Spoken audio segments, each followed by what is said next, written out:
नमस्कार। हम लोग कुंडली में त्रिकोण के बारे में चर्चा कर रहे हैं और हमने पहले जाना कि 4 त्रिकोण कुंडली में होते हैं।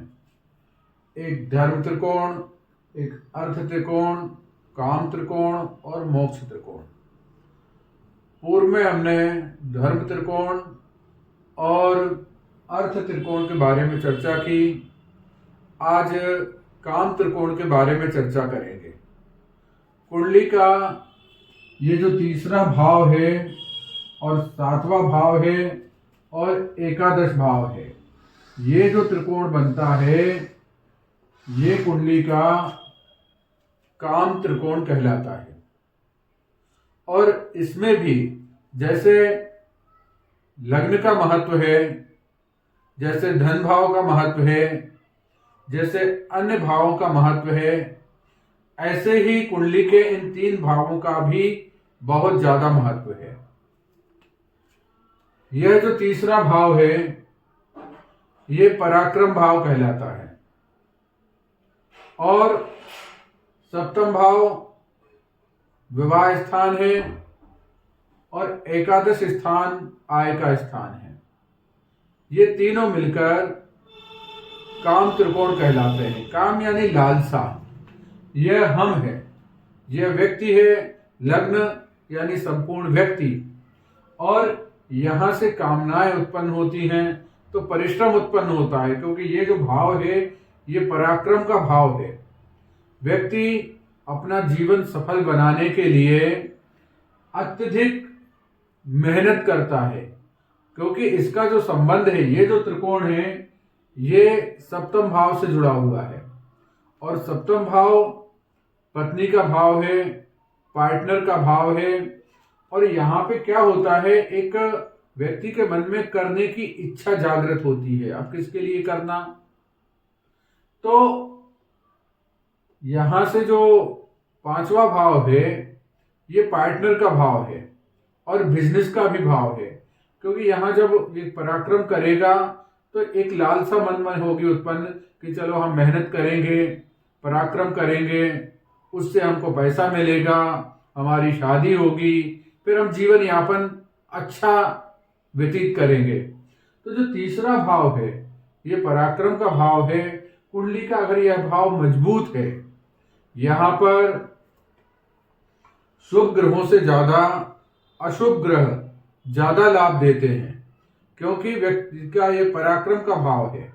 शुभ ग्रह कोमलता को दर्शाते हैं और पराक्रम में कोमलता नहीं लगती है, तो ये कठोर भाव है, ये शरीर में हाथों को दर्शाता है। और अगर संबंधों में देखें तो छोटे भाई बहनों का भाव है। तो ये जो भाव है अत्यंत महत्व का है, क्योंकि इस भाव के द्वारा व्यक्ति की सामर्थ्य का पता लगता है कि व्यक्ति कितना काम कर सकता है, और जितना अधिक काम करेगा फिर यहाँ से वो अपना पार्टनर कैसा बनाता है, कैसा क्या करता है, क्योंकि ये विवाह स्थान है और पार्टनर का स्थान भी है, और सम्मिलित रूप से जो बिजनेस किया जाता है वहां का भी स्थान है। और इस भाव की जो सबसे ज्यादा जो प्रभावित करता है ये खुद को करता है, क्योंकि ये एक ऐसा भाव है क्योंकि जो व्यक्ति के संपूर्ण कुंडली को बदलने की सामर्थ्य रखता है, क्योंकि व्यक्ति क्या सोचता है, क्या करता है। और शादी के बाद जब यहाँ पे पत्नी आ जाती है तो व्यक्ति का सब कुछ चेंज हो जाता है, अच्छा हो या बुरा। यह इस भाव में बैठे हुए ग्रहों के ऊपर निर्भर करता है। इस स्थान में अब बहुत ज्यादा अशुभ ग्रह नहीं होना चाहिए, अशुभ ग्रहों की दृष्टि भी इस भाव के ऊपर नहीं होनी चाहिए, क्योंकि अशुभ ग्रह हों, अशुभ ग्रह की दृष्टियां हों तो इस भाव को कमजोर करते हैं, क्योंकि ये सुकून वाला भाव है।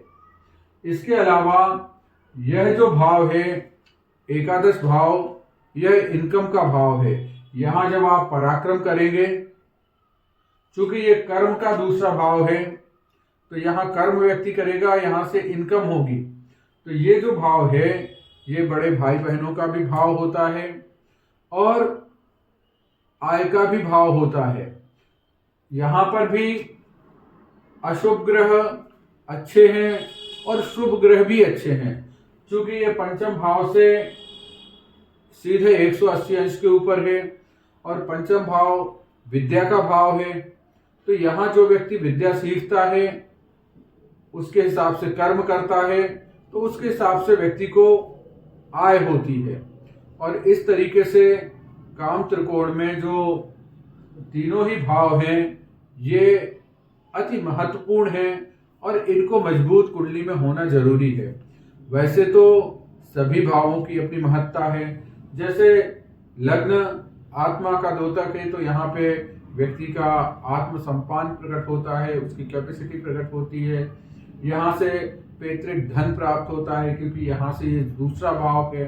अब इस धन को बढ़ाने के लिए वो क्या पराक्रम करेगा, ये तीसरा भाव है।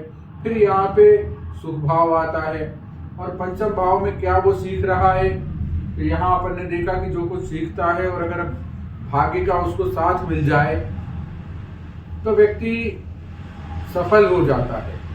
और ऐसे ही यहाँ पे अगर बहुत शुभ ग्रह हो तो व्यक्ति की आय ईमानदारी से होती है पर कम होती है, या अच्छे कामों से आय होने के बाद ज्यादा आय भी हो जाती। पर यहाँ पे जो ग्रह बैठे होते हैं चूंकि उनकी दृष्टि यहाँ रहती है, इसलिए यहाँ पे बैठे ग्रह भी आय को प्रभावित करते हैं। वैसे आय स्थान में कोई भी ग्रह हो, चाहे अच्छा ग्रह हो चाहे बुरा ग्रह हो, कमाने के लिए प्रेरित करता है। पर यह निर्भर करता है पराक्रम के ऊपर कि आप पराक्रम कितना करते हो।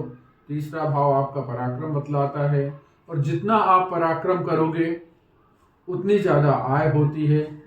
तो इस तरीके से आज हमने पराक्रम भाव के बारे में जाना, सप्तम भाव के बारे में जाना और एकादश भाव के बारे में जाना। आज के लिए इतना ही। नमस्कार।